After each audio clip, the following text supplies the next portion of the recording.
Assalamualaikum warahmatullahi wabarakatuh. Kembali bersama saya Efri Devlin dengan bahan ajar digital matematika untuk kelas 4 SD.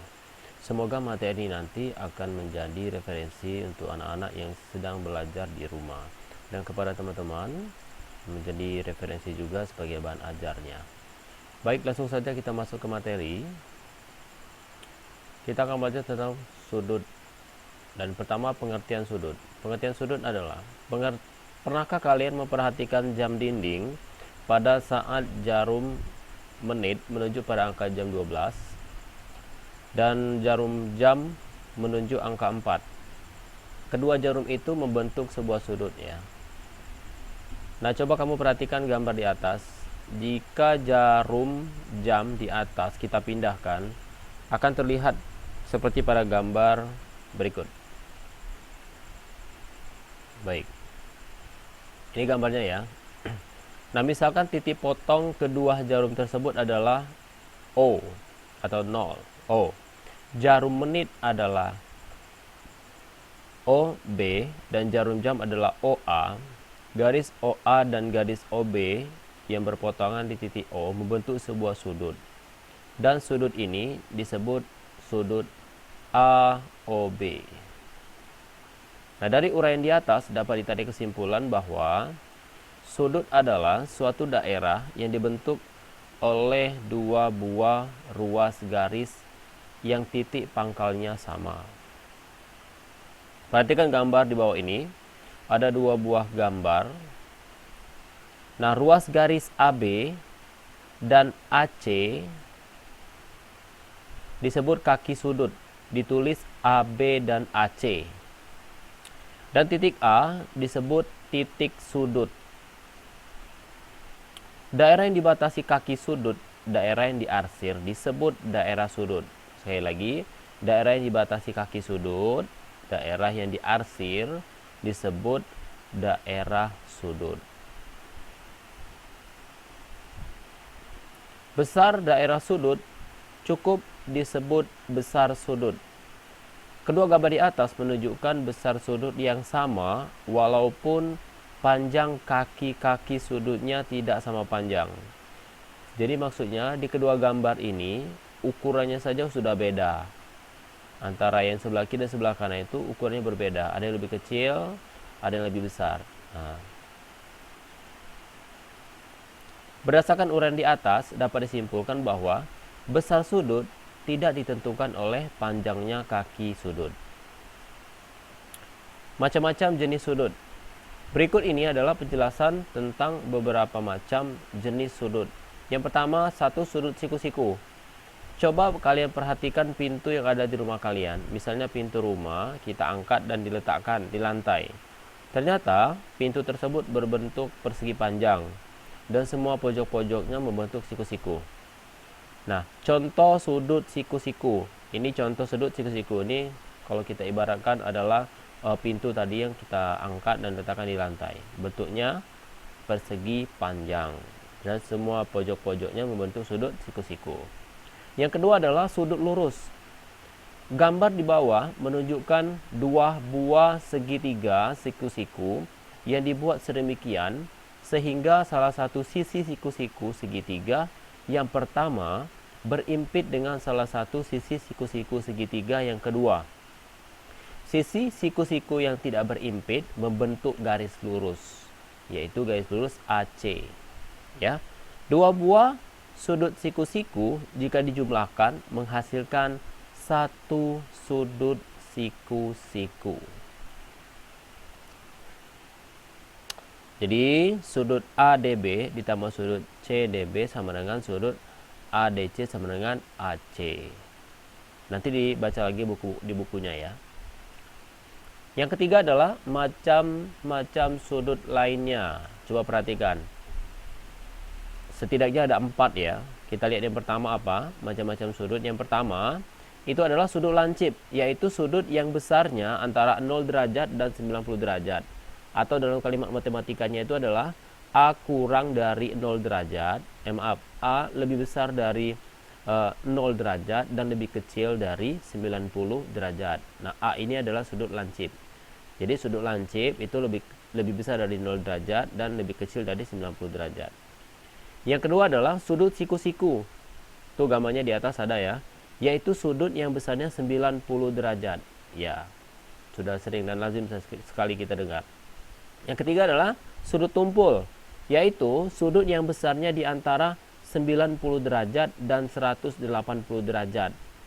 Atau dengan kata lain, A adalah sudut tumpul ya. Sudut tumpul lebih besar dari 90 derajat dan kurang dari 180 derajat. Dan yang terakhir adalah sudut lurus. Sudut lurus yaitu sudut yang besarnya 180 derajat karena berbentuk garis lurus. Baik. Ada lagi yang terakhir yaitu sudut refleks, sudut yang besarnya antara 180 derajat dan 360 derajat. Atau dengan kata lain, A lebih besar dari 180 derajat dan kurang dari 360 derajat. Nanti anak-anak Ustaz boleh baca lagi bukunya ya, biar lebih paham. Nah, alat pengukur sudut itu disebut dengan busur derajat ya. Ini gambar busur derajat. Anak-anak Ustaz sudah dibekali kemarin di semester awal semester 2 dengan berbagai macam alat pengukuran sudut, alat pengukuran panjang dan sudut. Nah, ini adalah salah satu bentuk busur derajat. Kita perhatikan garis apa saja di sana, angka-angkanya juga demikian. Yang pertama adalah busur derajat. Busur derajat adalah alat untuk mengukur besar suatu sudut dengan satuan derajat. Nah, pada busur derajat ada dua deretan angka, yaitu bagian atas dan bagian bawah. Bagian atas dari kiri ke kanan tertulis angka 0 sampai 10, 20, dan 180. Bagian bawah dari kiri ke kanan tertulis 180 sampai 0. Begitu ya. Sudah jelas ya? Sudah jelas sekali. Nah, garis yang menghubungkan angka 0 pada bagian atas dan bagian bawah disebut dengan garis horizontal. Itu garis yang horizontal. Ada kan garisnya, garis yang gelap, garis horizontal. Itu disebut garis horizontal. Sedangkan garis yang tegak lurus, yang di tengah-tengah, yang ada tulisan 90 derajat, yang tegak lurus pada garis horizontal disebut dengan garis vertikal. Garis vertikal. Coba perhatikan gambarnya, iya betul, garis vertikal. Dan yang terakhir adalah perpotongan kedua garis, itu disebut dengan pusat busur. Jadi kalau misalnya sudah tahu ketiga fungsi ini, fungsi dasar dari alat mengukur sudut ini, teman-teman nanti akan mudah mengukur suatu sudut yang akan kita ukur. Baik, lanjut ya. Nah, cara memberi nama sudut, kita perhatikan gambar ya.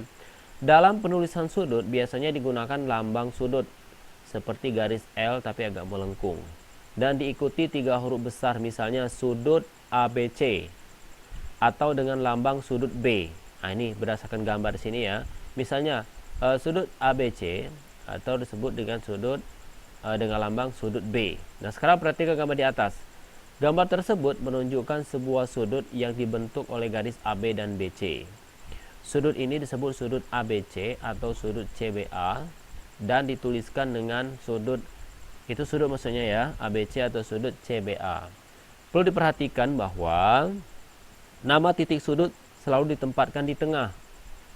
Ini sudutnya B, jadi B-nya di tengah. Sudut dapat juga dituliskan dengan nama titik sudutnya saja, misalnya sudut B. Jadi ada dua penamaan. Kalau berdasarkan gambar ini, kita memberikan namanya sudut CBA atau ABC. Juga bisa kita tulis sudut B saja, begitu ya. Nah, cara menggambar sudut dengan busur derajat. Bagaimana cara menggambar sudut dengan busur derajat? Perhatikan sekarang gambarnya ya. Ini busur untuk mengukur sudut CAB. Sudut apa ini? Sudut CAB atau sudut A ya. Baik, bagaimana caranya? 1. Tariklah ruas garis AB. Tarik ruas garis AB. Kemudian yang kedua adalah letakkan busur derajat. Ditarik tadi maksud Ustadz adalah bisa garis AB itu kita panjangkan dan garis AC itu kita panjangkan. Mulanya sependek ini ya, tapi kalau kita panjangkan garisnya nanti, dia lebih mudah melihatnya nanti, maksudnya ketika busur diletakkan di atasnya. Letakkan busur derajat pada ruas garis AB sedemikian sehingga titik A berimpit dengan titik pusat busur dan ruas garis AB berimpit dengan garis 0 pada busur derajat. Tandailah titik tetap pada angka 60 di skala dalam, kemudian beri titik C, beri nama C. Angkat busur derajat, kemudian hubungkan titik C dengan titik A. Maka terbentuklah sudut BAC yang besarnya adalah 60 derajat. Betul sekali. Nah, demikianlah mungkin materi matematika hari ini. Cepat Ustaz menyampaikan. Harapannya adalah teman-teman bisa membaca buku di rumah.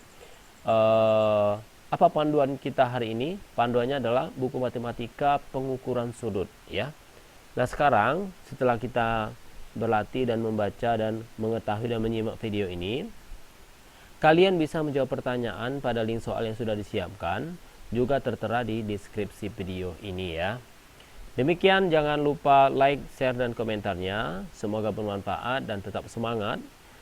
Saya akhiri dengan Assalamualaikum warahmatullahi wabarakatuh.